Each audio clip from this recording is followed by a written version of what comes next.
सारे के सारे साथियों को नमस्कार। स्वागत है फिर से आपका ऑनलाइन क्लासेज प्लेटफॉर्म पर। आज अपन अपने चैप्टर की शुरुआत करने जा रहे हैं। चैप्टर या सब्जेक्ट की शुरुआत करने जा रहे हैं। सब्जेक्ट का नाम है एनाटॉमी एंड फिजियोलॉजी। तो क्या होती है एनाटॉमी एंड फिजियोलॉजी, सबसे पहले अपन इसको समझेंगे। उसके बाद जिस टॉपिक को अपन को पढ़ना है उसके बारे में अपन चर्चा करेंगे। तो बोर्ड पर आपके सामने दो नाम लिखे हुए हैं, एनाटॉमी एंड फिजियोलॉजी। एक एक के डिस्क्रिप्शन के बारे में जानते हैं अपन। सबसे पहला शब्द जिससे आप अच्छी खासे परिचित हैं, फर्स्ट ईयर में आपका पाला पड़ा है इससे। बहुत सारे साथियों को थोड़े बहुत दुख भी मिले हैं इसके द्वारा और बहुतों को खुशी मिली है। खुशी तो कम को मिली होगी शायद और दुख ज़्यादा साथियों को मिला होगा। तो what is the meaning of anatomy? Anatomy शब्द का क्या मतलब होता है? तो क्वेश्चन जब पूछा जाता है तो पहला आंसर दिमाग में आता है कि सर बॉडी की स्ट्रक्चर, बॉडी के ऑर्गन की स्ट्रक्चर। मेरा पूछना है स्ट्रक्चर क्या, व्हाट इज द स्ट्रक्चर? तो पहला आंसर दिमाग में यही आता है कि सर बॉडी की स्ट्रक्चर का मतलब एनाटॉमी है। No, it is wrong. Anatomy basically एक सब्जेक्ट है। अगर यहां पर मैं आपसे कहूं कि ये जो पर्टिकुलर सब्जेक्ट है, क्या यह साइंस है? एनाटॉमी एक सब्जेक्ट है, क्या यह साइंस है? तो आप सारे के सारे साथियों का आंसर होगा yes sir, anatomy is a science. अब साइंस का तो बहुत बड़ा एस्पेक्ट होता है। साइंस का तो बहुत बड़ा एस्पेक्ट होता है। किस तरह की साइंस है ये, जिसको अपन एज ए मेडिकल सब्जेक्ट के रूप में पढ़ते हैं? तो अपना आंसर है कि sir it is the medical science. Anatomy एक मेडिकल साइंस है। क्या करते हैं अपन इसके अंतर्गत? अध्ययन करते हैं। क्या करते हैं अपन इसके अंतर्गत? अध्ययन करते हैं। किसका अध्ययन करते हैं, स्ट्रक्चर का या फंक्शन का? आंसर है स्ट्रक्चर का। किसकी स्ट्रक्चर का? अपने सब्जेक्ट के हिसाब से बात करें अपन तो ह्यूमन बॉडी ऑर्गन्स। किसकी स्ट्रक्चर का? आंसर है ह्यूमन बॉडी ऑर्गन्स। अपने बॉडी के जो ऑर्गन्स हैं उनकी स्ट्रक्चर का अध्ययन करने के लिए मेडिकल साइंस की जिस ब्रांच का अपन सहारा लेते हैं उस पर्टिकुलर ब्रांच को नाम देते हैं अपन anatomy.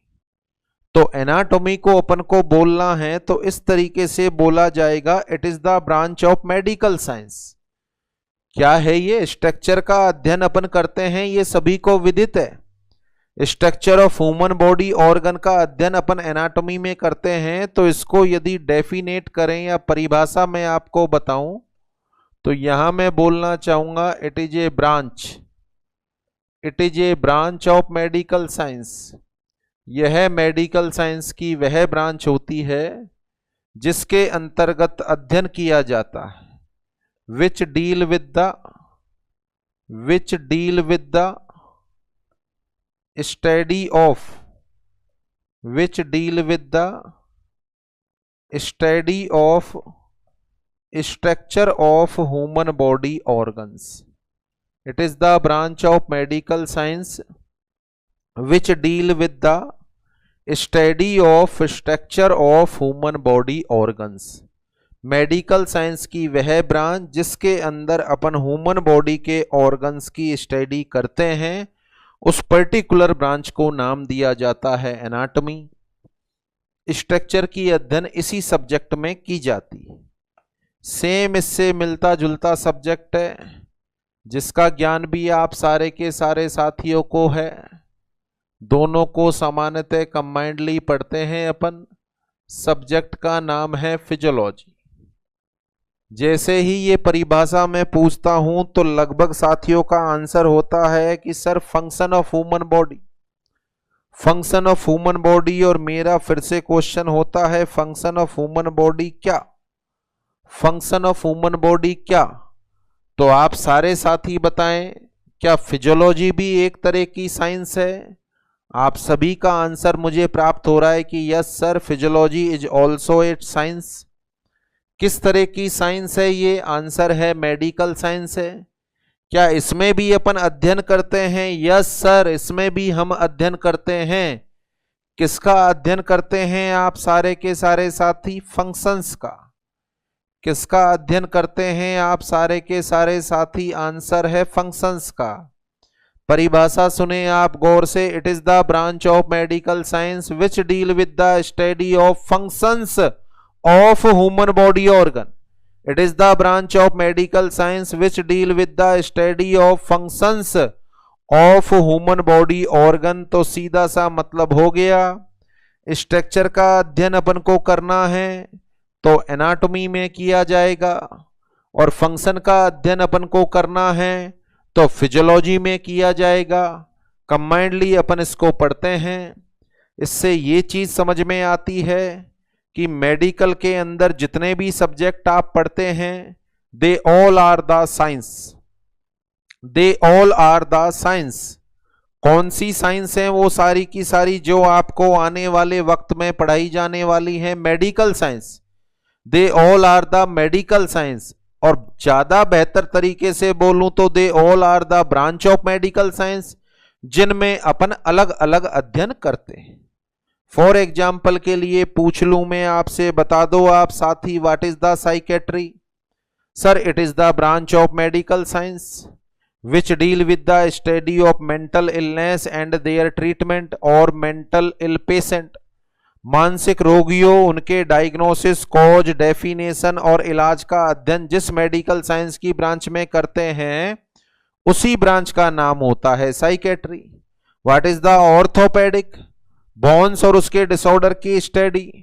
What is the cardiology? Heart और ब्लड वेसल की स्टडी। What is the urology? Urinary system की स्टडी।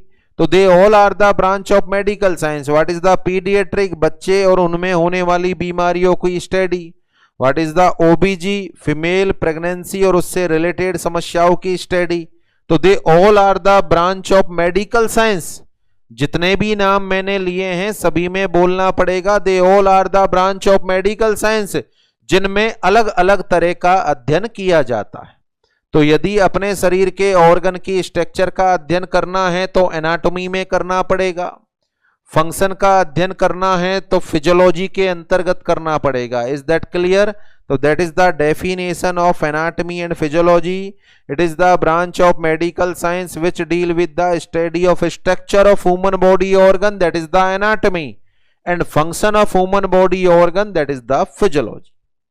आगे बढ़े आप अगले पॉइंट पर। बॉडी की फिजियोलॉजी को जाने। ये एक भैया हैं, इनके पूरे शरीर की एनाटॉमी फिजियोलॉजी को जाने आप। इनके पूरे शरीर की एनाटॉमी फिजियोलॉजी को जाने। देखें, ये भैया पूरे टाइम अपने साथ चलेंगे। सारी बीमारियों का एक्सपेरिमेंट इन्हीं पर होगा। सारे के सारे डायग्नोसिस इन्हीं पर होंगे। सारे ऑपरेशन भी अपन इन्हीं पर करने वाले हैं। तो इनके पूरे शरीर को यदि सबसे पहले मैं पार्ट में डिवाइड करूं और मैं आपसे कहूं सबसे पहले ये जो दिखाया गया है क्या है ये, तो आंसर है आपका ह्यूमन बॉडी।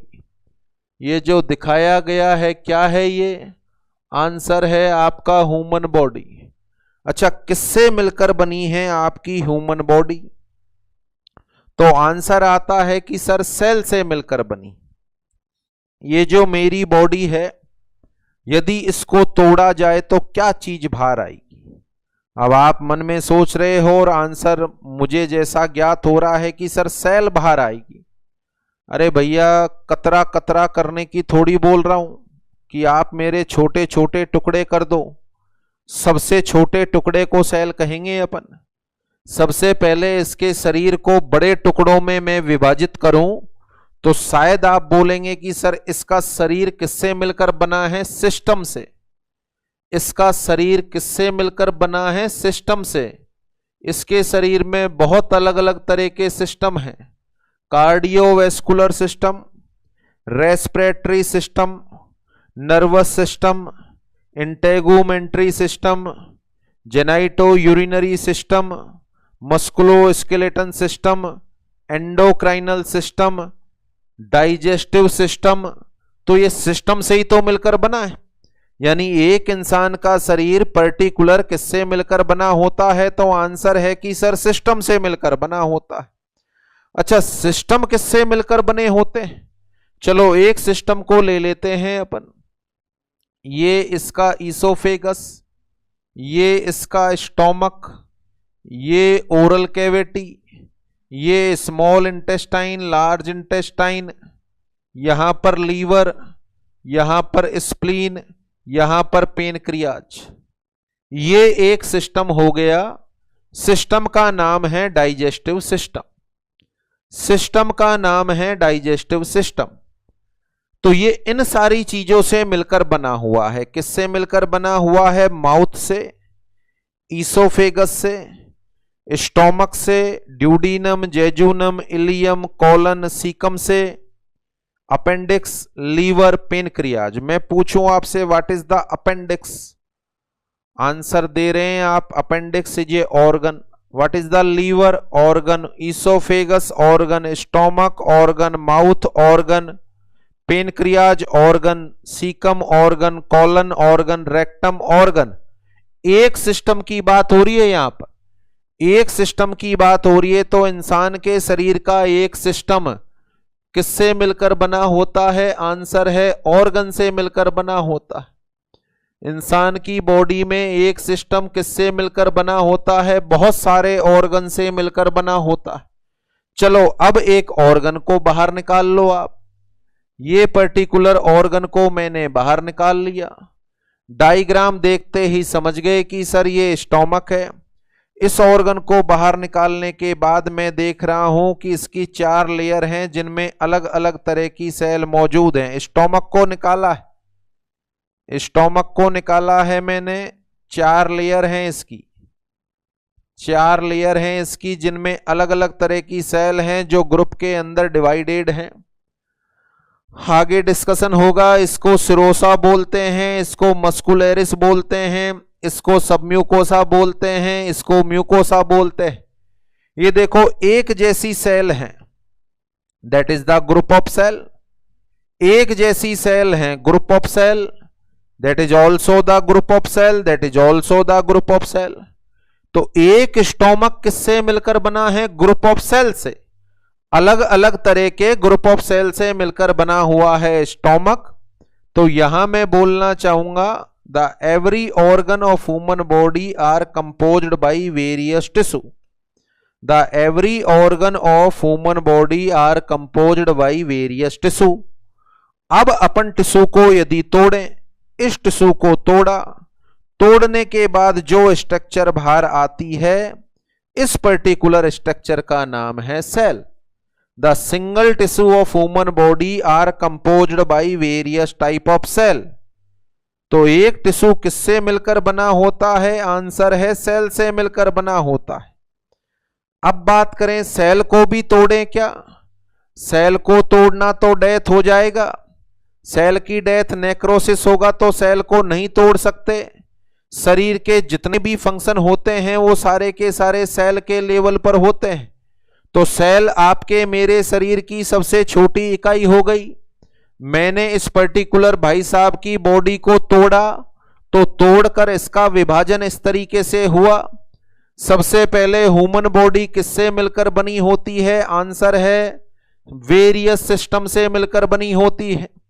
अच्छा, बॉडी के सिस्टम किससे मिलकर बने होते हैं? आंसर है ऑर्गन से मिलकर बने होते हैं। ऑर्गन किससे मिलकर बने होते हैं? टिश्यू से मिलकर बने होते हैं। और टिश्यू किससे मिलकर बना होता है? सेल से। सेल को नहीं तोड़ सकते, सेल टूटने का मतलब तो नेक्रोसिस होगा, बोले तो सेल डेथ। सेल को यदि तोड़ दिया जाएगा तो क्या सेल में समायोजित ऑर्गन अपना फंक्शन करने में सक्षम होंगे? नहीं होंगे। तो इसका मतलब है बॉडी का डिवीजन इस तरीके से हुआ। बॉडी का डिवीजन इस तरीके से हुआ। सबसे पहले यदि बात की जाए, तो सबसे पहले बोला जाएगा ह्यूमन बॉडी। सबसे पहले बोला जाएगा ह्यूमन बॉडी। ह्यूमन बॉडी किससे मिलकर बनी है? ह्यूमन बॉडी किससे मिलकर बनी है? आंसर है it is composed by various system. Answer है it is composed by various system. Human body कई सारे सिस्टम से मिलकर बनी है। फिर जो बॉडी में बहुत सारे सिस्टम हैं वो किससे मिलकर बने हैं? आंसर है they are composed by various organ. Body का एक सिस्टम किससे मिलकर बना है? ऑर्गन से मिलकर बना है। जैसे रेस्पिरेटरी सिस्टम को ले लो आप, क्या क्या आता है इसके अंतर्गत? नोज आती है, नेजोफेरिंग्स आती है, फेरिंग्स आती है, लैरिंग्स आता है, trachea, bronchi, lungs. What are the lungs? Lungs are the organ. What is the trachea? Trachea is the organ. What is the nose? Nose is the organ. तो अपने शरीर का हर एक सिस्टम किससे मिलकर बना होता है? बहुत सारे ऑर्गन से। जैसे एंडोक्राइनल सिस्टम में बात करें अपन, तो एंडोक्राइनल सिस्टम में क्या पढ़ते हो आप? ग्लैंड। और बॉडी में जितनी भी ग्लैंड होती हैं वो क्या हैं? Basically organ. They are basically the organs. तो एक सिस्टम कई सारे ऑर्गन से मिलकर बना होता है। ये जो ऑर्गन होते हैं यह किससे मिलकर बने होते हैं? आंसर है टिश्यू से मिलकर बने होते हैं। The any organ of human body are composed by various tissue. और जो बॉडी का टिश्यू होता है वह किससे मिलकर बना होता है? आंसर होगा कई सारी सेल से मिलकर बना होता है। बॉडी का टिश्यू किससे मिलकर बना होता है? कई सारी सेल से मिलकर बना होता है। तो आपके मेरे शरीर की सबसे छोटी इकाई कौन सी हो गई? सेल। इस तरीके से अपन ने ह्यूमन बॉडी को डिवाइड कर दिया। सबसे पहले ह्यूमन बॉडी किससे मिलकर बनी? Various system. सिस्टम किससे मिलकर बने? Various organ. ऑर्गन किससे मिलकर बने? Various tissue. टिश्यू किससे मिलकर बने? Various cell. तो सेल के बारे में पहला शब्द तो ये हो गया कि यह आपके मेरे शरीर की सबसे छोटी इकाई है, the smallest unit of human body. इसके बाद इसको नहीं तोड़ सकते अपन। तो ह्यूमन बॉडी की सबसे छोटी इकाई कौन सी हो गई? सेल। सारे के सारे फंक्शन किसके लेवल पर परफॉर्म होते हैं? सेल के लेवल पर। देखो अपन नॉर्मली तो कहते हैं कि भैया स्टोमक से गैस्ट्रिक जूस सीक्रेट होता है, स्टोमक से गैस्ट्रिक जूस सीक्रेट होता है। सीक्रेट करता कौन होगा? सेल। सीक्रेट करता कौन होगा? सेल। अच्छा, स्टोमक जब खाली होता है तो जे शेप का होता है, और जब भर जाता है तो पीरीफॉर्म शेप हो जाता है। खाली स्टोमक जे शेप होता है, भरने के बाद पायरीफॉर्म हो जाता है। तो इस स्ट्रक्चर को बनाने के लिए रेस्पॉन्सिबल कौन है? आंसर है सेल। तो बॉडी के सारे फंक्शन को परफॉर्म करने के लिए और स्ट्रक्चर को बनाने के लिए रेस्पॉन्सिबल कौन है? सेल। तो अपन बोल सकते हैं cell is the structural, cell is the structural and functional, cell is the structural and functional unit of human body. Cell को परिभाषित करें तो परिभाषा यही होगी, cell is the structural and functional unit of human body. Is that clear? इस तरीके से अपनी बॉडी का डिस्ट्रीब्यूशन हो गया। अब देखें ह्यूमन बॉडी में पूरी की पूरी एनाटॉमी फिजियोलॉजी आप पढ़ेंगे। शुरुआत कहां से होगी एनाटॉमी फिजियोलॉजी पढ़ने की? देखिए शुरुआत यहां से होगी, शुरुआत यहां से होगी, बोले तो सिस्टम से होगी। अच्छा, जो भी टीचर आपको सिस्टम पढ़ाएगा तो उसके ऑर्गन तो पढ़ाएगा ही पढ़ाएगा। मैं आपको कार्डियोवैस्कुलर सिस्टम पढ़ाऊंगा तो उसके ऑर्गन पढ़ाऊंगा। पहले हार्ट पढ़ाना पड़ेगा, आर्टरी पढ़ानी पड़ेगी, वेन पढ़ानी पड़ेगी, तभी तो सिस्टम को पढ़ेंगे अपन।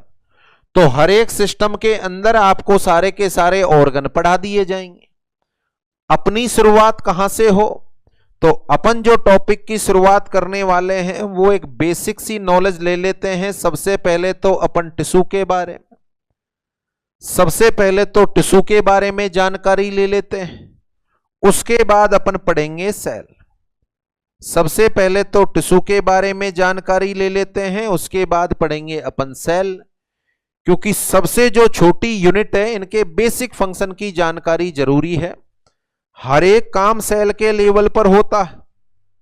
पता होना चाहिए आपको सेल में कौन प्रोटीन बनाता, पता होना चाहिए डिटॉक्सिफिकेशन का काम कौन करता है, पता होना चाहिए एरोबिक रेस्पिरेशन कौन कराता है। तो सबसे जो पहले अपने टॉपिक होंगे, प्राइमरी टॉपिक में आपको पढ़ाने वाला हूं टिश्यू। यहां से अपने टॉपिक की शुरुआत होगी।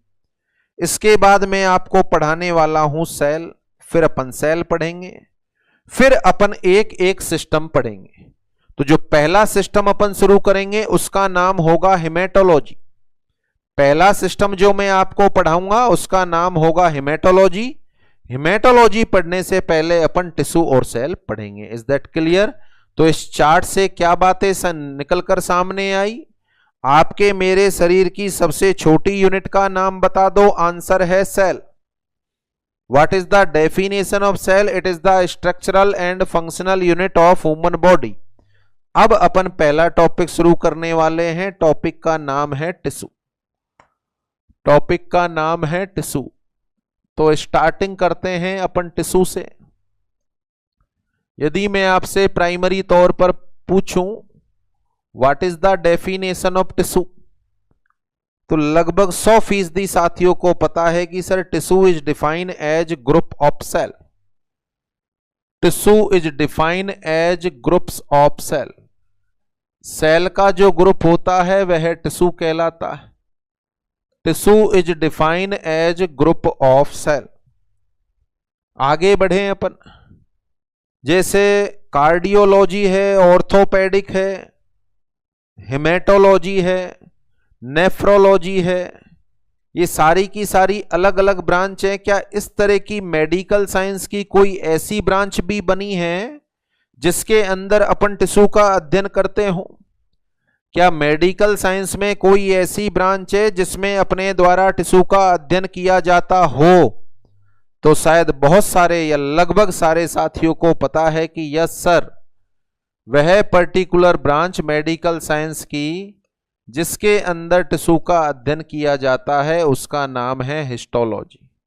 It is the branch of medical science. It is the branch of medical science which deal with the study of tissue. It is the branch of medical science which deal with the study of tissue. Medical science की वह branch जिसके अंदर अपन tissue का अध्ययन करते हैं क्या कहलाती है? वो हिस्टोलॉजी। परिभाषा सुने। The group of cell is known as tissue. The branch of medical science which deal with the study of tissue is known as histology. अगले वर्ड में आ जाएं आप। The type of tissue. Human body में कितने तरह के tissue पाए जाते हैं? तो सारे साथियों को यह भी पता है कि there are 4 type of tissue found in human body. There are 4 type of tissue found in human body. आपके मेरे शरीर में 4 तरह के टिश्यू होते हैं। सबसे पहला टिश्यू जिसका नाम है एपिथेलियम टिश्यू। सबसे पहला टिश्यू जिसका नाम है एपिथेलियम टिश्यू। इसके बाद बॉडी में कनेक्शन का काम करने वाला और सपोर्ट प्रदान करने वाला टिश्यू जिसका नाम है कनेक्टिव टिश्यू। इसके अलावा बॉडी में जो यूजुअल कॉन्ट्रैक्शन होते हैं उनको परफॉर्म करने वाला टिश्यू जिसका नाम है मस्कुलर टिश्यू। और बॉडी में सिग्नल भेजने वाला या इंपल्स पैदा करने वाला, सिग्नल भेजने वाला या इंपल्स पैदा करने वाला टिश्यू जिसका नाम है नर्वस टिश्यू। तो these are the 4 type of tissue found in human body. देखिए क्या डील कर रहे हैं। पहला टॉपिक स्टार्ट कर दिया है अपन ने। टॉपिक का नाम है tissue. The tissue is defined as group of sales.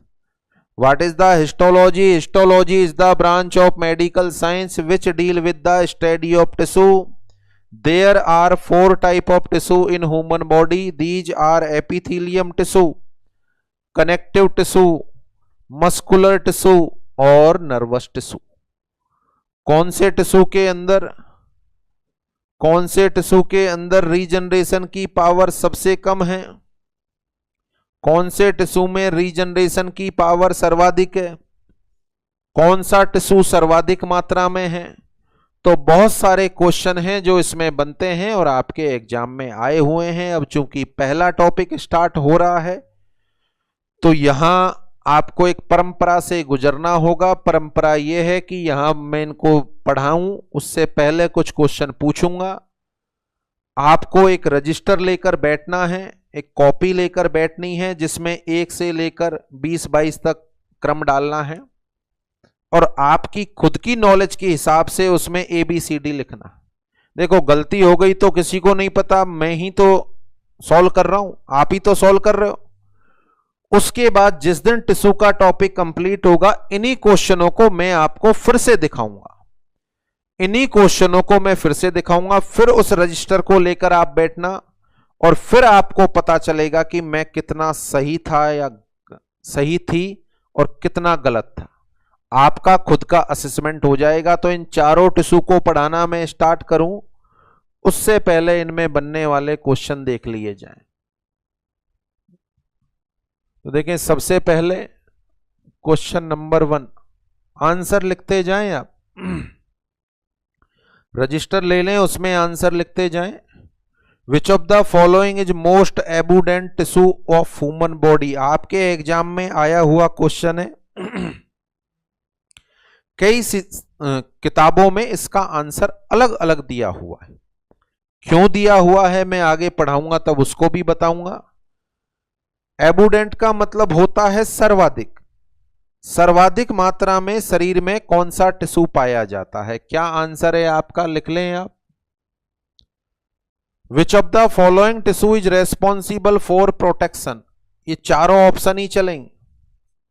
Epithelium, connective, muscular, nervous. क्या जानते हैं आप? लिख लें।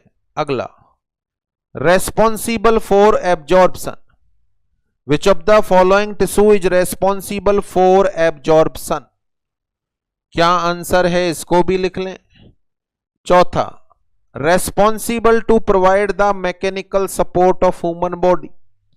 ह्यूमन बॉडी को मैकेनिकल सपोर्ट प्रदान कराने वाला टिश्यू।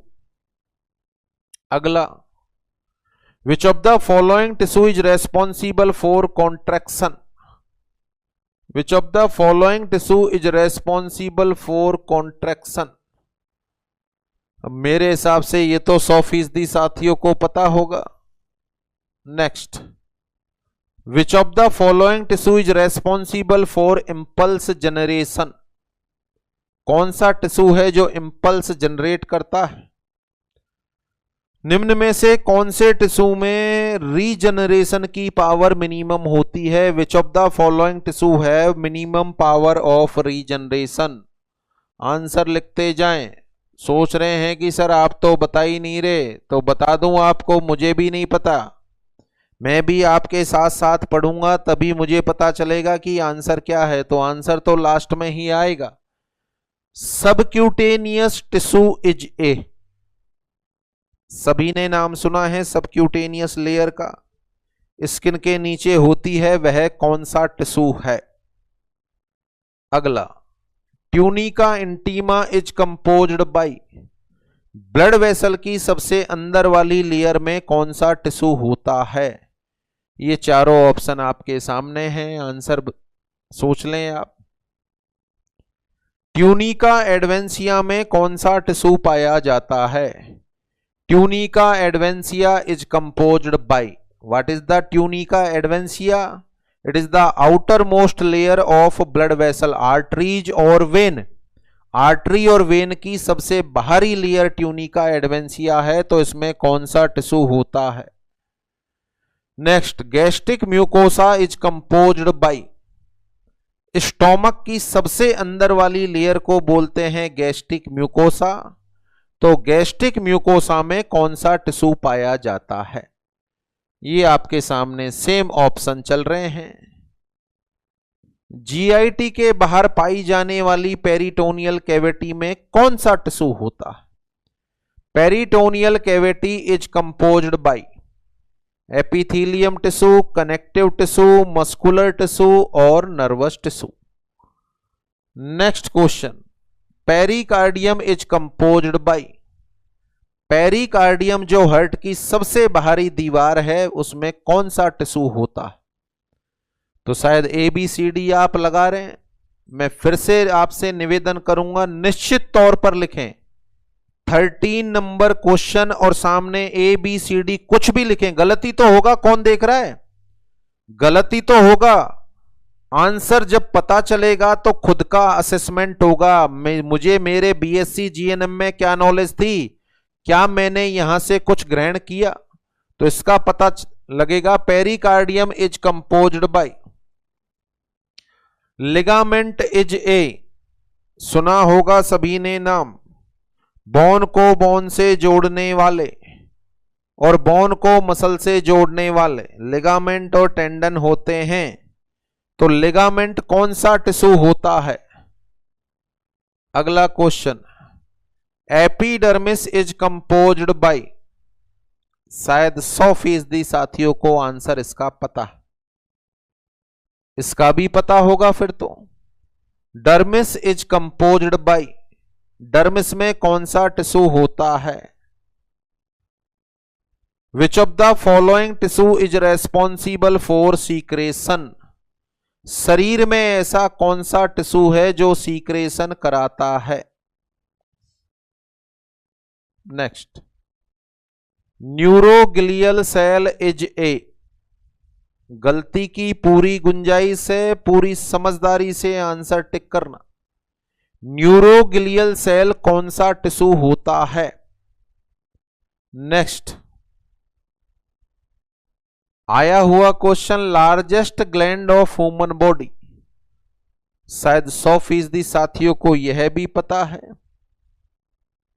ये जितने भी क्वेश्चन चल रहे हैं सबके आंसर सर्च होने वाले हैं इस टॉपिक में से, और 100 का 100% आपको समझ में आने वाला है इनका आंसर। आप खुद ये सारे आंसर देंगे। इससे पहले क्वेश्चन था largest gland of human body, अब क्वेश्चन चेंज कर दिया, largest organ of human body.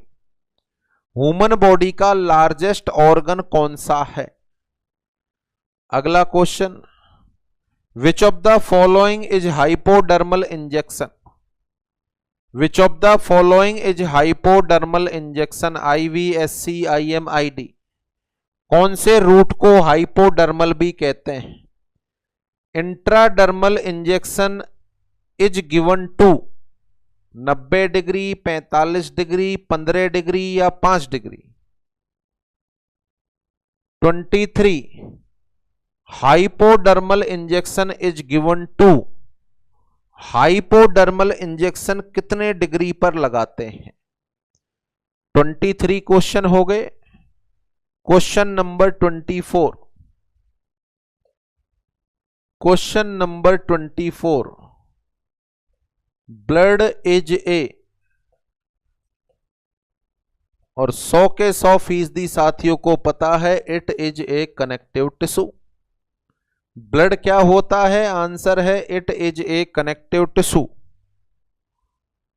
25 same question है, ब्लड इज ए, ऑप्शन बदल रहा हूं मैं, epithelium tissue, blood is a epithelium tissue, nervous tissue, true connective tissue, false connective tissue. Connective tissue तो सही है, 2 बार आया है ट्रू कनेक्टिव टिश्यू या फॉल्स कनेक्टिव टिश्यू। तो what is the right answer? True connective tissue होगा या फॉल्स कनेक्टिव टिश्यू होगा? तो blood is a type of tissue, true connective tissue या फॉल्स कनेक्टिव टिश्यू। तो ये सारे के सारे क्वेश्चन हैं, इन 25 के 25 25 क्वेश्चन का जवाब आपको टॉपिक के बाद मिल जाएगा। अब अपन टॉपिक को स्टार्ट करते हैं इंसान के शरीर में 4 तरह के टिश्यू पाए जाते हैं। पहले तरह के टिश्यू का नाम है एपिथेलियम टिश्यू। पहले first type of tissue is epithelium tissue. चलें 4 लाइनों में 5 लाइनों में इस पर्टिकुलर टिश्यू को कंप्लीट कर लेंगे अपन, और शायद कोशिश होगी कि उनको ताजिंदगी आप कभी नहीं भूलेंगे, ताजिंदगी आप कभी नहीं भूलेंगे। 5 लाइनों में इसको कंप्लीट कर लेंगे। पहला टिश्यू जो आपके मेरे शरीर में पाया जाता है that is the epithelium tissue. सबसे पहले बात करें एपिथेलियम टिश्यू को, एपिथेलियम टिश्यू क्यों कहा जाता है? देखें यह 2 शब्द से मिलकर बना हुआ है। पहला शब्द तो है एपी।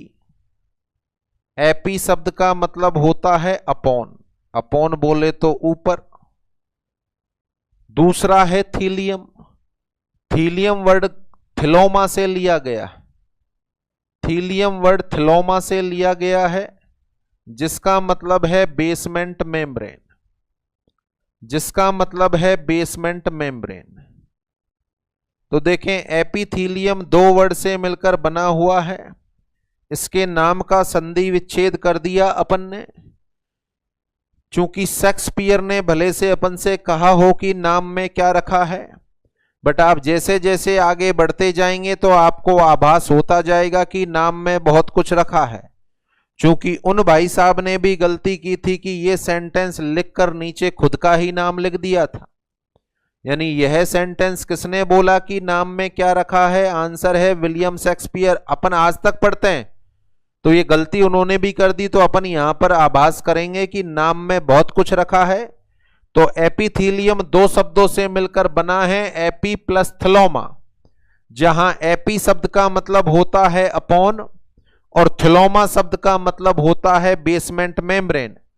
तो आपके मेरे शरीर में जब स्टडी हुई,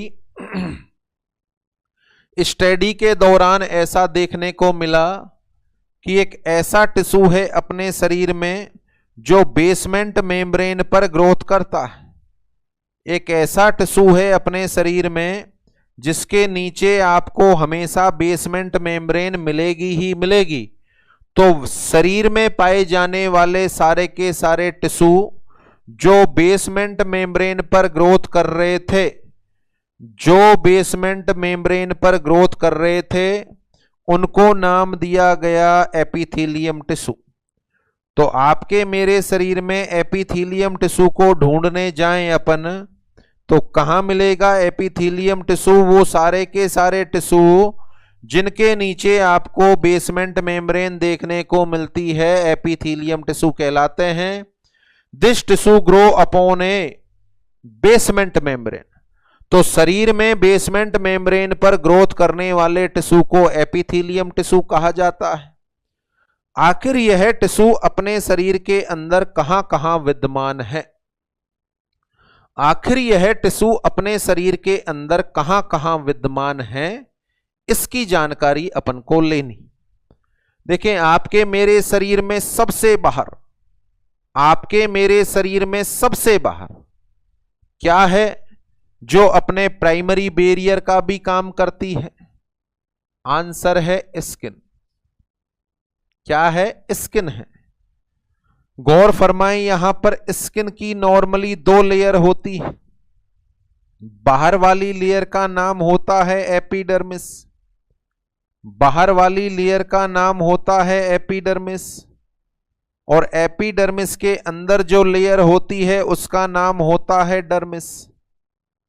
एपिडर्मिस के अंदर जो लेयर है इसका नाम होता है डर्मिस। दोनों लेयर को मिलाकर अपन नाम देते हैं स्किन। दोनों लेयर को मिलाकर अपन बोलते हैं स्किन, और स्किन का ही दूसरा नाम होता है क्यूटेनियस। स्किन का ही दूसरा नाम होता है क्यूटेनियस। इसमें ये जो बाहर वाली लेयर है जिसको आप एपिडर्मिस बोल रहे हो, और नीचे वाली लेयर को आप डर्मिस बोल रहे हो, तो ये जो एपिडर्मिस है it is composed by epithelium tissue. Epidermis is composed by epithelium tissue, अब यदि मैं पूछ लूं कि dermis is composed bye, dermis के नीचे बेसमेंट मेम्ब्रेन नहीं होती। बेसमेंट मेम्ब्रेन नहीं है तो फिर यह एपिथेलियम नहीं है, बेसमेंट मेम्ब्रेन नहीं है तो यह एपिथेलियम नहीं है और वास्तविकता में नहीं है। It is composed bye connective tissue. देखें यहां पर यदि अपन ने नहीं पढ़ा हुआ है तो गलती की पूरी गुंजाइश है। अपने दिमाग में पुराने कंसेप्ट के अनुसार यह चीज सेव होती है कि स्किन तो एपिथेलियम से मिलकर बना है, जो कि गलत है। स्किन तो एपिथेलियम से मिलकर बना है, जो कि गलत है। No, skin is composed by epithelium tissue plus connective tissue. Epidermis में होता है एपिथेलियम टिश्यू, एपिडर्मिस में होता है एपिथेलियम टिश्यू, बट यदि अपन डर्मिस की बात करें तो it is not composed by epithelium tissue, it is composed bye connective tissue. Dermis किससे मिलकर बनी होती है? आंसर है कनेक्टिव टिश्यू से मिलकर बनी होती है। तो एक तो स्किन को देख लो। आगे बढ़े अपन, हार्ट की स्ट्रक्चर को देखें अपन।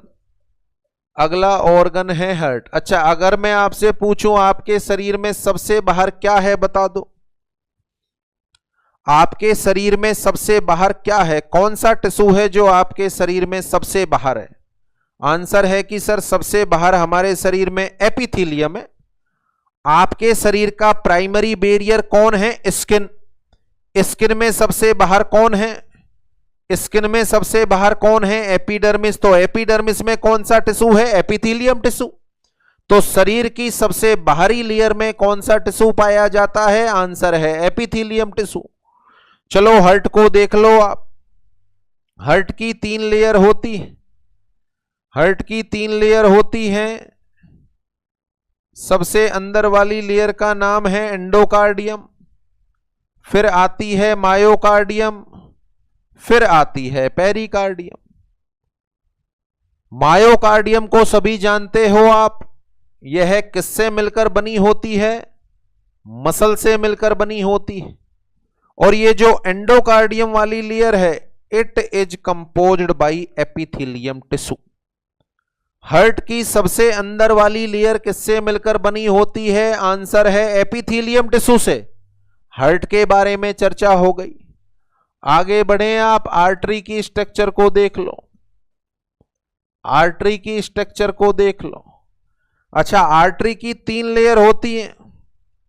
सबसे अंदर वाली ट्यूनिका इंटीमा, इसके बाहर होती है ट्यूनिका मीडिया, और सबसे बाहर होती है ट्यूनिका एडवेंसिया या एक्सटर्ना। ये 3 लेयर है, tunica intima, tunica media, tunica adventitia. तो ये जो सबसे अंदर वाली दीवार होती है, बोले तो tunica intima, it is composed by epithelium tissue. Blood vessel की सबसे अंदर वाली दीवार किससे मिलकर बनी होती है? आंसर है एपिथेलियम टिश्यू से मिलकर बनी होती है। आगे बढ़े आप। इसके बाद आर्टरी हो गई। चलो स्टोमक को देख लो। स्टोमक की 4 लेयर होती है। स्टोमक की 4 लेयर होती हैं। सबसे अंदर वाली लेयर का नाम है गैस्ट्रिक म्यूकोसा, सबसे अंदर वाली। इसको सपोर्ट करने वाली लेयर है सबम्यूकोसा। इसके बाद वाली लेयर है मस्कुलर लेयर, और सबसे बाहर है सिरोसा या सीरस लेयर। स्टोमक की जो सबसे अंदर वाली दीवार होती है, it is composed by epithelium tissue. अगर आपसे पूछे गैस्ट्रिक म्यूकोसा किससे मिलकर बनी होती है, आंसर है एपिथेलियम टिश्यू से मिलकर बनी होती है। आगे बढ़े आप, एक और ऑर्गन के बारे में जान लें, यूट्रस के बारे में जान लें। यूट्रस के बारे में जान लें। यूट्रस में सबसे अंदर वाली दीवार का नाम है एंडोमेट्रियम, मायोमेट्रियम, पेरीमेट्रियम। ये जो एंडोमेट्रियम है, इसमें कौन सा टिश्यू पाया जाता है? कौन सा टिश्यू होता है एंडोमेट्रियम में? आंसर क्या देना चाहेंगे आप? It is composed by epithelium tissue. Endometrium भी एपिथेलियम टिश्यू से मिलकर बनी होती है। अगर मैं आपसे पूछूं ओरल कैविटी, ओरल कैविटी आपका जो माउथ है, ओरल कैविटी है, इसमें जो सबसे अंदर वाली दीवार है, सबसे अंदर वाली दीवार है, इसमें कौन सा टिश्यू होता है? तो सबसे अंदर वाली दीवार बनी होती है एपिथेलियम टिश्यू से। देखो इतने सारे एग्जाम्पल किस वजह से दे रहा हूं मैं? आपको समझाने के लिए। शरीर में सबसे बाहर कौन सा टिश्यू? आपके मेरे शरीर में सबसे बाहर कौन सा tissue? Epidermis. Epidermis is composed by epithelium tissue. Epidermis is composed by epithelium tissue. अच्छा, शरीर में अंदर जितने भी ऑर्गन हैं सबके अंदर वाली दीवार, देखो कितने सारे एग्जाम्पल दे दिए। हार्ट की अंदर वाली दीवार, आर्टरी की अंदर वाली दीवार, stomach, oesophagus, intestine, oral cavity की अंदर वाली दीवार, यूट्रस की अंदर वाली दीवार। ये जितने भी ऑर्गन हैं अपनी बॉडी में, स्मूथ या सॉफ्ट ऑर्गन, इनकी अंदर वाली दीवार में कौन सा टिश्यू है? आंसर है एपिथेलियम टिश्यू। देखो हार्ट में एंडोकार्डियम, ट्यूनिका इंटीमा, यहां पर oral mucosa, endometrium, gastric mucosa, सब में कौन सा टिश्यू होगा? आंसर है एपिथेलियम टिश्यू। देखो कितना सिंपल सा कंसेप्ट हो गया। शरीर के सबसे बाहर कौन? एपिथेलियम। शरीर के सबसे अंदर भी कौन? एपिथेलियम। सबसे बाहरी दीवार शरीर की एपिथेलियम से मिलकर बनी, सबसे अंदर वाली दीवार शरीर की एपिथेलियम से मिलकर बनी। और इसके अलावा शरीर में जितनी भी ग्लैंड होती, इसके अलावा शरीर में जितनी भी ग्लैंड होती, पिट्यूटरी को ले लो, थायराइड को ले लो, पेनक्रियाज को ले लो, जितनी भी ग्लैंड होती हैं, they all are composed by epithelium tissue. They all are composed by epithelium tissue. Is that clear? अब ये जितने भी ऑर्गन के एग्जाम्पल मैंने दिए हैं, ये अपन ने इसको समझाने के लिए दिए हैं एपिथेलियम टिश्यू आपके मेरे शरीर में कहां होता है। मुझे नहीं लगता कि जिंदगी में आप कभी भूल सकते हो। शायद एक छोटी सी गलती हो रही थी कुछ साथियों के द्वारा, जो ये समझ रहे थे कि एपिडर्मिस और डर्मिस दोनों एपिथेलियम टिश्यू हैं। अब उसमें सुधार हो गया। Epidermis is a epithelium tissue, no doubt, but dermis is not a epithelium tissue, it is a connective tissue. It is a connective tissue. Is that clear? कहां पर है मेरे शरीर में या आपके शरीर में एपिथेलियम टिश्यू? शरीर में सबसे बाहर कौन सा टिश्यू? Epithelium tissue. शरीर में सबसे अंदर कौन सा टिश्यू? Epithelium tissue. बॉडी में पाई जाने वाली समस्त एंडोक्राइन ग्लैंड और एक्सोक्राइन ग्लैंड में कौन सा टिश्यू पाया जाएगा? एंडोक्राइन और एक्सोक्राइन में कौन सा टिश्यू पाया जाएगा? आंसर है epithelium tissue. Is that clear? चलें अब यहीं पर अपन आगे बढ़ें। आपने देख लिया कि शरीर के अंदर जो पर्टिकुलर टिश्यू है एपिथेलियम, वो कहां कहां पर। एपिथेलियम को एपिथेलियम क्यों बोल रहे हैं ये भी आपने देख लिया, क्योंकि यह बेसमेंट मेम्ब्रेन पर ग्रोथ कर रहा है। चलें, स्किन आपके शरीर में सबसे बाहरी परत है। अगर किसी इंसान की एपिडर्मिस को हटा दें, जैसे कई बार हट जाती है जलने पर, बर्न होने पर, बताओ आइसोलेशन में रखते हैं मरीज को, ब्रॉड स्पेक्ट्रम एंटीबायोटिक चला देते हैं। क्यों चलाते हैं भैया? इंसान का प्राइमरी बैरियर डैमेज हो गया। प्राइमरी बैरियर ही तो बोलते हैं स्किन को। इसका मतलब इन्फेक्शन होने की संभावना 20 गुना बढ़ गई। तो स्किन अपने बॉडी में या सबसे बाहर जो एपिडर्मिस है, बताओ सबसे पहला काम क्या कर रहा है? सबसे पहला काम क्या कर रहा है? यह अपने शरीर को प्रोटेक्शन प्रदान कर रहा है। आपके मेरे शरीर को प्रोटेक्शन प्रदान करने का काम किसका है? स्किन का। कौन से टिश्यू का प्राइमरी रोल है इसमें? आंसर है एपिथेलियम का। कौन से टिश्यू का प्राइमरी रोल है इसमें? आंसर है एपिथेलियम टिश्यू का। Is that clear? Next word में बात करें अपन, स्टोमक में गैस्ट्रिक जूस का सीक्रेशन होता है। अच्छा, गैस्ट्रिक जूस ऐसा तो है नहीं दूसरी तीसरी चौथी लेयर से निकलता होगा, इसी से निकलता होगा, अंदर वाली लेयर से निकलता होगा। गैस्ट्रिक जूस सीक्रेट हो रहा है, गैस्ट्रिक जूस सीक्रेट हो रहा है, इसका मतलब epithelium tissue is also responsible for secretion. सबसे अंदर वाली दीवार से जूस सीक्रेट हो रहा है, तो बॉडी में सीक्रेशन कराने वाला टिश्यू कौन सा हो गया? एपिथेलियम। अच्छा, सारी की सारी ग्लैंड में एपिथेलियम है, सोचो ग्लैंड का क्या काम होता है? आंसर है सीक्रेशन। ग्लैंड का क्या काम होता है? आंसर है सीक्रेशन। ग्लैंड भी किससे मिलकर बनी है? एपिथेलियम टिश्यू से। So that's why the epithelium tissue is responsible for secretion. और आगे बढ़े, इसके बाद अपन बात करें इंटेस्टाइन, जहां पर जो भी फूड के कंपोनेंट होते हैं जो डाइजेस्ट हो जाते हैं वो इसकी ल्यूमन से निकलकर ब्लड वेसल में आ जाते हैं। इसकी ल्यूमन से निकलकर ब्लड वेसल में पहुंच जाना, इसको अपन नाम देते हैं एब्जॉर्प्शन। इसको अपन नाम देते हैं एब्जॉर्प्शन। क्या एपिथेलियम टिश्यू एब्जॉर्प्शन का भी काम करता है? आंसर है यस।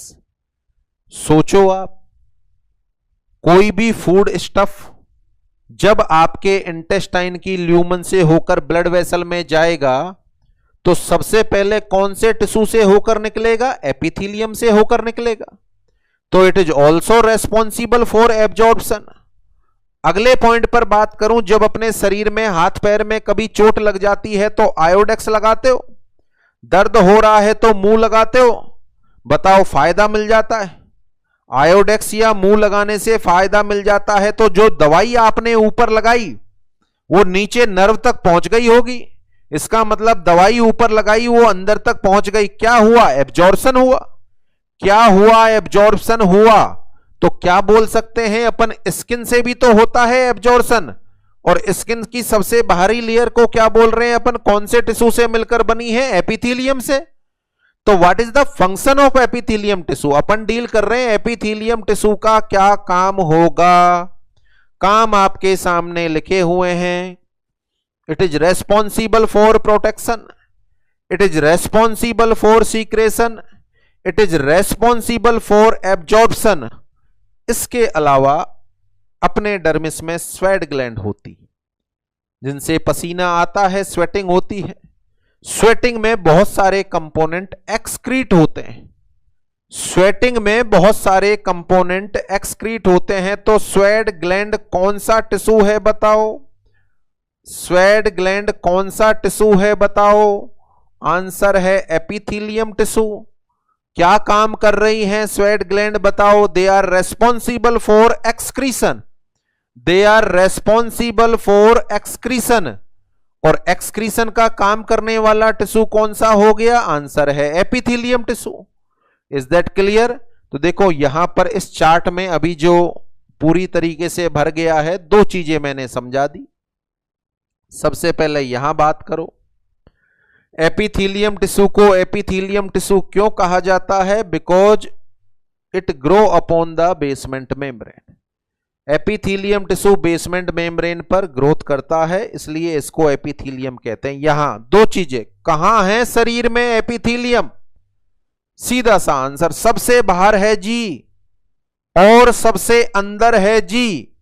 जितने भी शरीर के इंटरनल ऑर्गन हैं उनकी सबसे अंदर वाली लेयर में एपिथेलियम टिश्यू पाया जाता है। और कहां पर है एपिथेलियम? सारी ग्लैंड के अंदर है। बॉडी में जितनी भी ग्लैंड है they are mainly composed by epithelium tissue. तो लोकेशन ऑफ एपिथेलियम टिश्यू हो गई इस चार्ट में जो ब्लैक से लिखा हुआ है, समझा दिया मैंने। और what is the function of epithelium tissue? क्या काम करता है एपिथेलियम टिश्यू? आंसर है epithelium tissue is responsible for protection. Responsible for secretion, responsible for absorption और responsible for excretion. Is that clear? तो इस चार्ट में दो चीजें मैंने बताई हैं। अभी अपन डिस्कस कर रहे थे, 5 लाइनों में खत्म कर देंगे अपन एपिथेलियम टिश्यू को, 5 लाइनों में खत्म कर देंगे।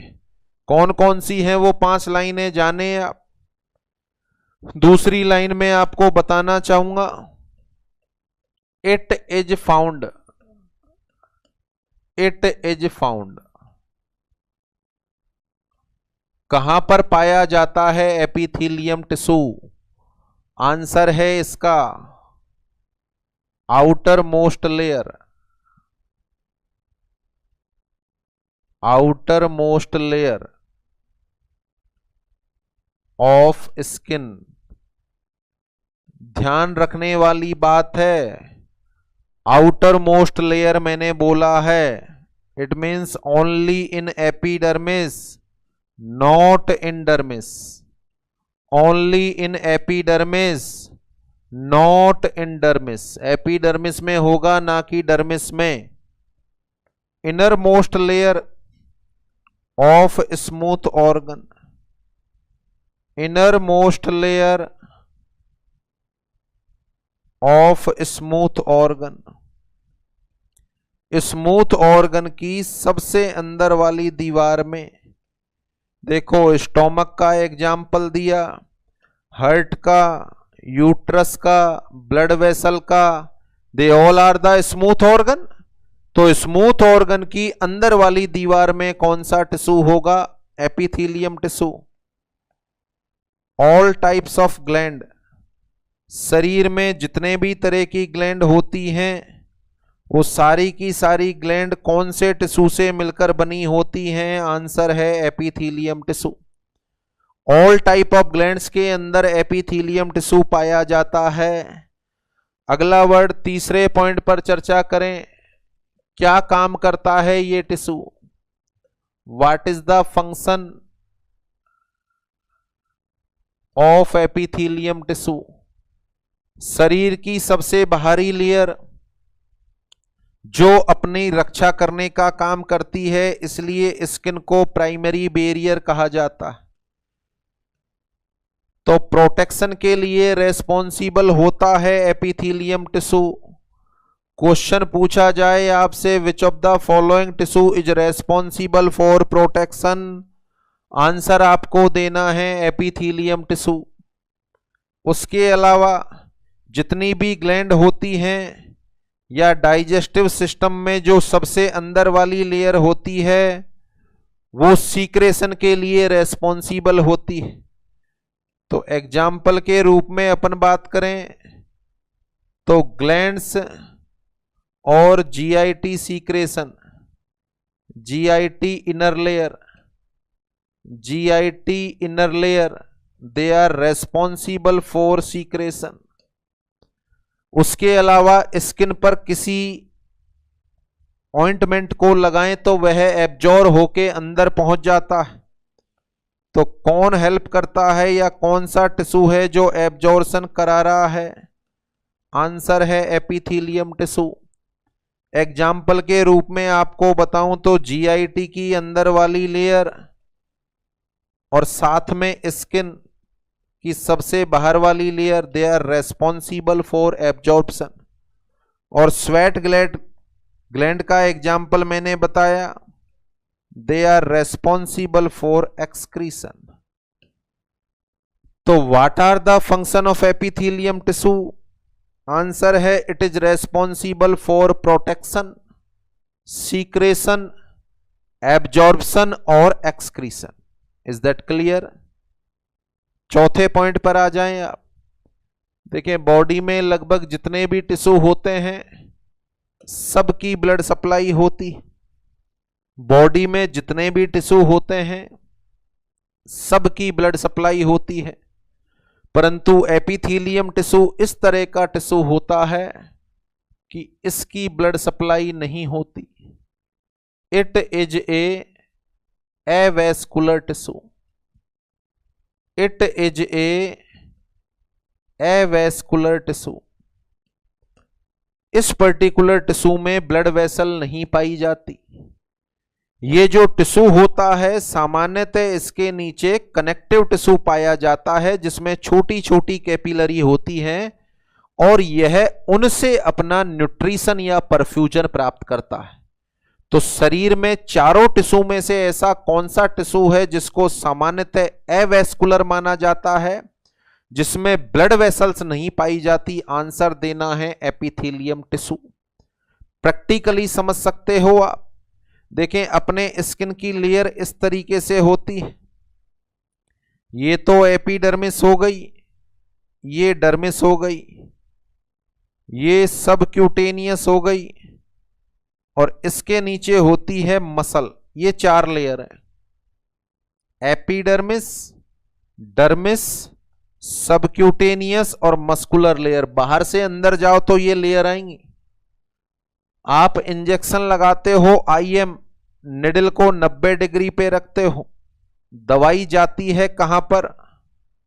मसल में। अच्छा, मसल से दवाई कहां पर जाएगी? ब्लड में। कोई भी दवाई आप लेते हो तो उस दवाई को कहां पहुंचाना होता है? मकसद है ब्लड में पहुंचाना होता है। कहां पहुंचाना होता है? ब्लड में पहुंचाना होता है। तो मसल से एब्जॉर्ब होके ब्लड में जाएगी। अच्छा, यदि सबक्यूटेनियस में लगाना है तो 45 डिग्री पे लगाओगे आप, दवाई सबक्यूटेनियस में जाएगी। डिटेल में डिस्कस करेंगे अपन अगले लेक्चर में इस सारी स्ट्रक्चर को।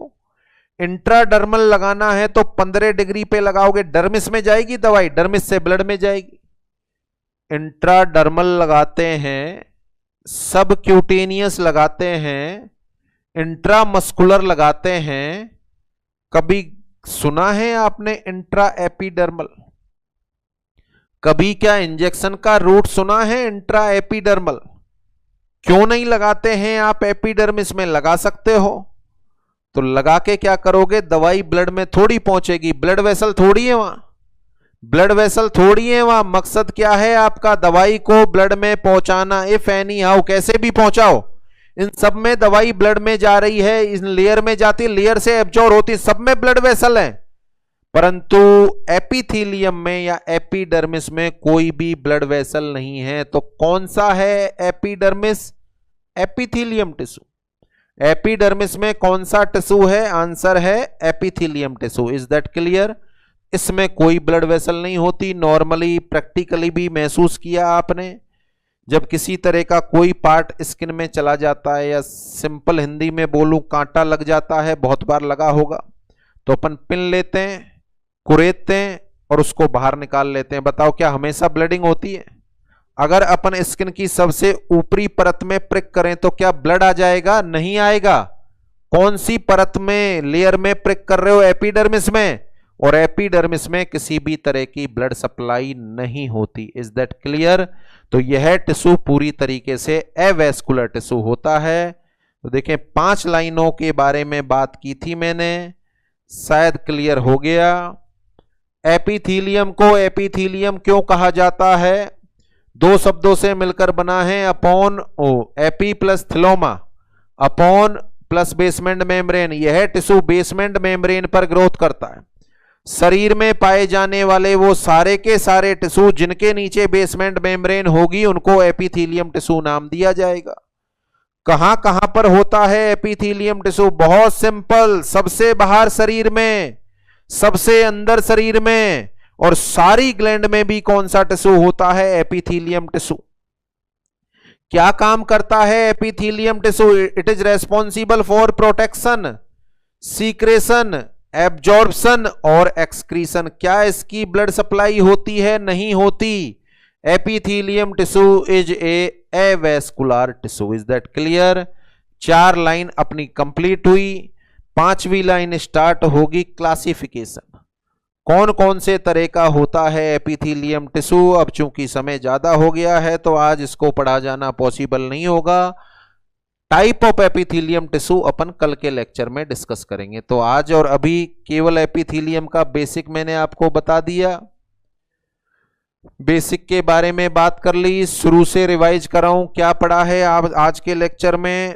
शुरुआत की है अपन ने एनाटॉमी फिजियोलॉजी से, what is the anatomy? Medical science की वह ब्रांच जिसके अंदर अपन बॉडी की स्ट्रक्चर का अध्ययन करते हैं।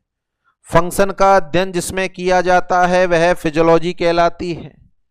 आगे बढ़ें आप। ह्यूमन बॉडी की एनाटॉमी फिजियोलॉजी डिवाइड करें तो ह्यूमन बॉडी किससे मिलकर बनी है? कई सारे सिस्टम किससे मिलकर बने हैं? ऑर्गन किससे मिलकर बना है? टिश्यू किससे मिलकर बना है? सेल।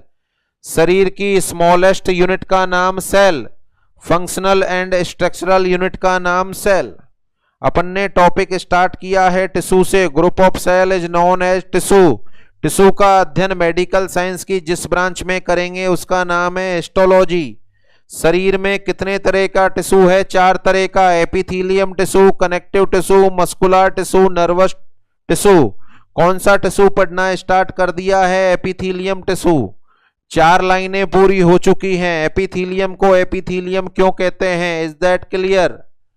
एपिथेलियम टिश्यू आपके मेरे शरीर में कहां पर होता है? सबसे बाहर, सबसे अंदर और ग्लैंड में पाया जाता है। एपिथेलियम टिश्यू क्या काम करता है? Protection, secretion, absorption, excretion. क्या इसकी ब्लड सप्लाई होती है? नहीं होती। It is a vascular tissue. अब कल अपन डिस्कस करेंगे what are the type of epithelium tissue. Is that clear? तो शायद अभी तक जो अपन ने पढ़ा टोटली आपको समझ में आ गया। एक और चीज यदि मैं पूछना चाहूं आपसे, एनाटॉमी और फिजियोलॉजी की बात कर रहे हैं अपन, कौन सा सब्जेक्ट सर्जन के लिए बहुत ज्यादा इंपॉर्टेंस रखता है और कौन सा फिजिशियन के लिए? यानी फिजिशियन को पढ़ना है तो ज्यादा फोकस, वैसे तो दोनों को पढ़ते हैं, ऐसा कोई विभेद नहीं, फिर भी आपकी बीएससी की नॉलेज के हिसाब से मैं बात करूं तो कौन सा सब्जेक्ट सर्जन के लिए ज्यादा कीमती और कौन सा फिजिशियन के लिए ज्यादा कीमती? सर्जन के लिए ज्यादा कीमती कौन सा और फिजिशियन के लिए कौन सा? तो शायद आंसर बहुत सारे साथियों के दिमाग में आ रहा है कि सर फिजिशियन के लिए तो फिजियोलॉजी इंपॉर्टेंट है। बात भी सही है। डायबिटीज, मेलाइटस या शुगर हो गई तो फिजिशियन को दिखाने जाओगे। फंक्शन पढ़ने होंगे पेनक्रियाज के, इंसुलिन के, वो फिजियोलॉजी में पढ़ते हैं। अगर कोलिसिस्टाइटिस हो गया या कोलिलिथियासिस हो गया, गॉल ब्लैडर में पथरी है, तो सर्जन के पास जाओगे। सर्जन सर्जरी करेगा तो पता होना चाहिए ब्लैडर के आगे क्या है, पीछे क्या है, साइड में क्या है, ऊपर क्या है, नीचे क्या है। These are the relation. सोचो रिलेशन कौन से सब्जेक्ट में पढ़े थे जिससे एनाटॉमी टिपिकल हो गया था? यानी एनाटॉमी में पढ़ते हैं अपन रिलेशन। तो सर्जन के लिए दोनों में तुलनात्मक अध्ययन करें तो कौन सा सब्जेक्ट ज्यादा कीमती है? एनाटॉमी। और फिजिशियन के लिए कौन सा सब्जेक्ट ज्यादा कीमती है? फिजियोलॉजी। Is that clear? तो कल इस लेक्चर को यहां से आगे बढ़ाते हैं। आज के अभी के लिए इतना ही। आप साथियों का बहुत बहुत धन्यवाद। Thanks to all.